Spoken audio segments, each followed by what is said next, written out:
तो जाने से पहले अपनी माता से नहीं मिलोगे?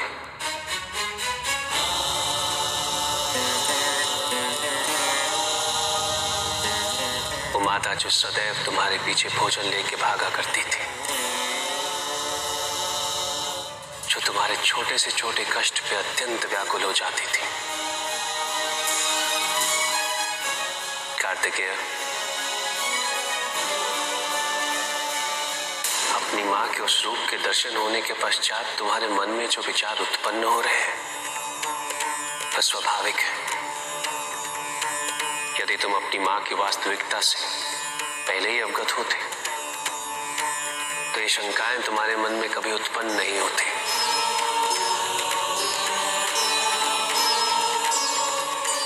किंतु अब समय आ गया है पुत्र, तुम अपनी माता की वास्तविकता जाने बिना सत्य तक नहीं पहुंच सकते। इसीलिए आज मैं तुम्हें उनके विभिन्न रूपों से परिचित कराता हूं। इसी में निहित है समस्त सृष्टि का ज्ञान।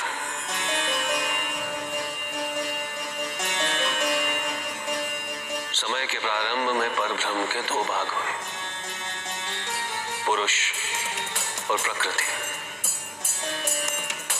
पुरुष ने अपने आप को तीन भागों में विभाजित किया, सृजनकर्ता ब्रह्मा, वहनकर्ता विष्णु और विलीनकर्ता मैं। इन तत्वों को शक्ति प्रदान करने हेतु प्रकृति ने स्वयं को तीन भागों में विभाजित किया, लक्ष्मी, सरस्वती तथा शिवा। इन तीनों शक्तियों के तीन तीन रूप बने, जो तीनों प्रकार से सृजन, वहन और हरण का कार्यभार संभालते हैं। इनके ये 9 रूप ही 9 दुर्गा हैं।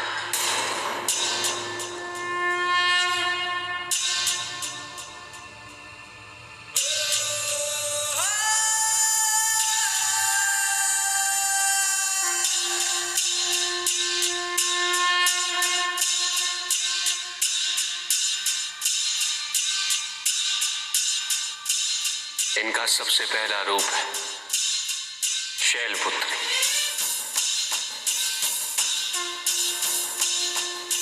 शैलपुत्री अर्थात पर्वतराज हिमावन की पुत्री।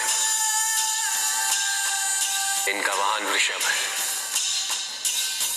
और इसी कारणवश इन्हें वृषारुधा के नाम से भी जाना जाता है।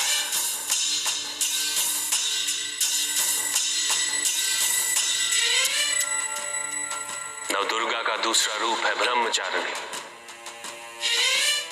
ब्रह्म अर्थात तपस्या, चारिणी अर्थात आचरण करने वाले।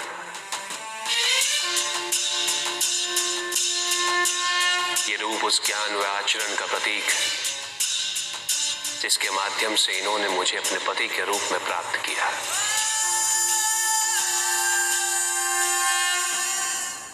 यदि तुम योद्धा नहीं भी हो